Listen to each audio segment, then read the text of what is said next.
24 घंटे टीवी चैनलों के ऊपर डिबेट चलते थे, खबरें दिखाई जाती थी केजरीवाल भ्रष्ट है, केजरीवाल भ्रष्ट है।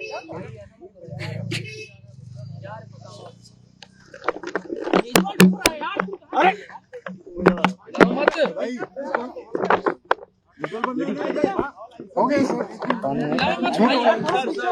संभालिए सर, अपने आप संभालिए, हिम्मत सर, ये केजरीवाल भ्रष्ट नहीं है। मैंने केवल अपनी जिंदगी में ईमानदारी कमाई है। इन्होंने झूठा केस लगाया और आज ये साबित हो गया। कोर्ट ने कहा है कि केजरीवाल कट्टर ईमानदार है, मनीष सिसोदिया कट्टर ईमानदार है, आम आदमी पार्टी कट्टर ईमानदार है। नमस्कार दोस्तों, इस वक्त की बड़ी खबर, दिल्ली के पूर्व मुख्यमंत्री अरविंद केजरीवाल और डिप्टी सीएम रहे मनीष सिसोदिया को लिकर केस में आप सोचिए बरी कर दिया अदालत ने। तमाम आरोप लगाए गए थे, वो जेल गए थे दोनों, और कई महीनों के बाद मनीष सिसोदिया की बेल हुई थी, कई महीनों के बाद अरविंद केजरीवाल की बेल हुई थी।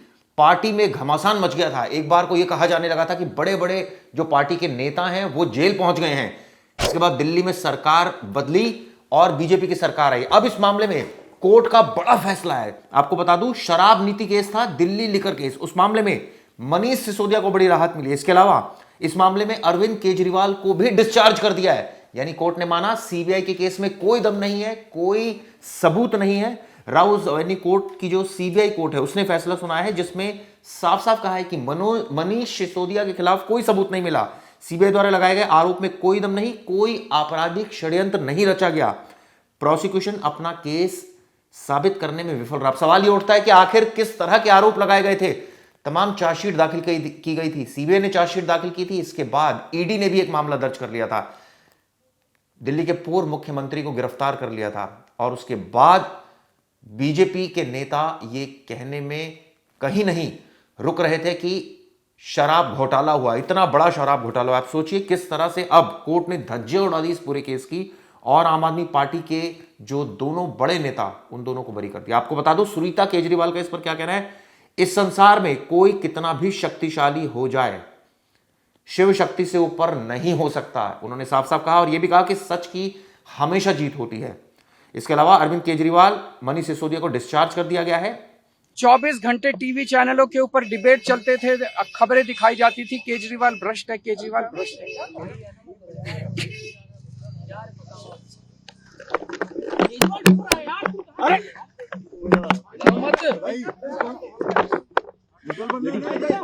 हो गई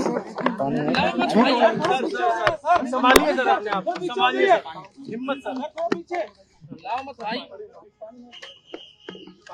ये केजरीवाल भ्रष्ट नहीं है।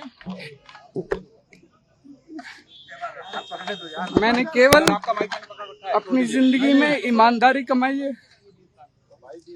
इन्होंने झूठा केस लगाया और आज ये साबित हो गया। कोर्ट ने कहा है कि केजरीवाल कट्टर ईमानदार है, मनीष सिसोदिया कट्टर ईमानदार है, आम आदमी पार्टी कट्टर ईमानदार है। अभी थोड़ी देर बाद आम आदमी पार्टी इस पर एक प्रेस कॉन्फ्रेंस भी करने जा रही है, लेकिन यह तब हुआ जब सरकार दिल्ली में बदल गई। यह तब हुआ जब यह कहा जाए कि दिल्ली के मुख्यमंत्री को अपनी गद्दी छोड़नी पड़ी थी। यह तब हुआ जब आतिशी ने पद संभाला था उसके बाद, और उसके बाद धड़ाधड़ दिल्ली में कई जो आम आदमी पार्टी के एमएलए थे वो चुनाव हार गए। अरविंद केजरीवाल खुद चुनाव हार गए थे नई दिल्ली सीट से, और उनको हराया था परवेज वर्मा ने, जो इस वक्त इस वक्त जो डिप्टी सीएम का ओहदा तो उनका नहीं है, लेकिन एक बहुत बड़ा पोर्टफोलियो है दिल्ली सरकार में। और ये बहुत बड़ा सेटबैक जो है वो लगा है, खासकर ये कहा जाए। आपको बता दूं, शराब घोटाले केस खत्म होने के बाद आम आदमी पार्टी की बैठक होगी। अब थोड़ी देर में ये कहा जा सकता है कि इस पर प्रतिक्रिया आएगी, लेकिन ये अपने आप में बहुत बड़ी खबर है। अब आपको बता दूं, इसको लेकर अभी थोड़ी देर पहले कोर्ट का फैसला है। कोर्ट ने क्या क्या बातें कही वो आपको बताता हूं। 24 घंटे टीवी चैनलों के ऊपर डिबेट चलते थे, खबरें दिखाई जाती थी केजरीवाल भ्रष्ट है, केजरीवाल भ्रष्ट है।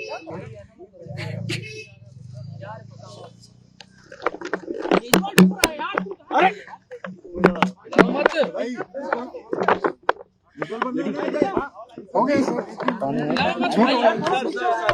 संभालिए सर अपने आप, संभालिए सर, हिम्मत सर। ये केजरीवाल भ्रष्ट नहीं है। मैंने केवल अपनी जिंदगी में ईमानदारी कमाई है। इन्होंने झूठा केस लगाया और आज ये साबित हो गया, कोर्ट ने कहा है कि केजरीवाल कट्टर ईमानदार है, मनीष सिसोदिया कट्टर ईमानदार है, आम आदमी पार्टी कट्टर ईमानदार है। कोर्ट ने एक पूर्व deputy excise commissioner Kuldeep Singh को भी बरी कर दिया है। कोर्ट ने कहा कि कुलदीप सिंह के खिलाफ भी कोई सबूत नहीं मिला। अदालत ने इस मामले में साउथ ग्रुप शब्द के इस्तेमाल पर भी आपत्ति जताई। यह आरोप था कि साउथ ग्रुप को फायदा पहुंचाने के लिए पॉलिसी बदली गई और उसके अलावा कुछ नेताओं को इसमें टेंडर्स दिए गए, कुछ लोगों को, नेताओं के करीबियों को टेंडर्स दिए गए। कोर्ट ने कहा कि चार्जशीट दाखिल करते समय आपको सभी दस्तावेजों को देखना होगा। अभियोजन पक्ष के गवाहों के बयान में कुछ ऐसा है जो आपके दावे के विपरीत है। ये कोर्ट ने कहा, क्या आपने उस पर ध्यान दिया? क्या आप उम्मीद करते हैं कि अदालत सिर्फ आपकी हर चीज और हर दावे पर विश्वास करेगी? कोर्ट ने साफ कहा कि आपको क्या लगता है कि हम आंख बंद करके आपकी हर बात पर विश्वास कर लेंगे? आपको निष्पक्ष होना होगा। जज ने कहा कि जांच एजेंसी और आरोप पत्र तैयार करने की इस प्रवृत्ति से मैं बहुत चिंतित हूं। कोर्ट ने कहा कि बहुत ज्यादा मैं चिंतित हूं जिस तरह से ये चार्जशीट तैयार की गई। सीबीआई के मुंह पर एक तरह से कहा जाए, सीबीआई को ये दावों को खारिज कर दिया, तमाम सवाल खड़े कर दिए। कोर्ट ने क्या कहा? मैंने पहली बार ऐसा देखा कि चार्जशीट में बहुत सारी ऐसी खामियां जो गवाहों और बयानों द्वारा समर्थित नहीं हैं।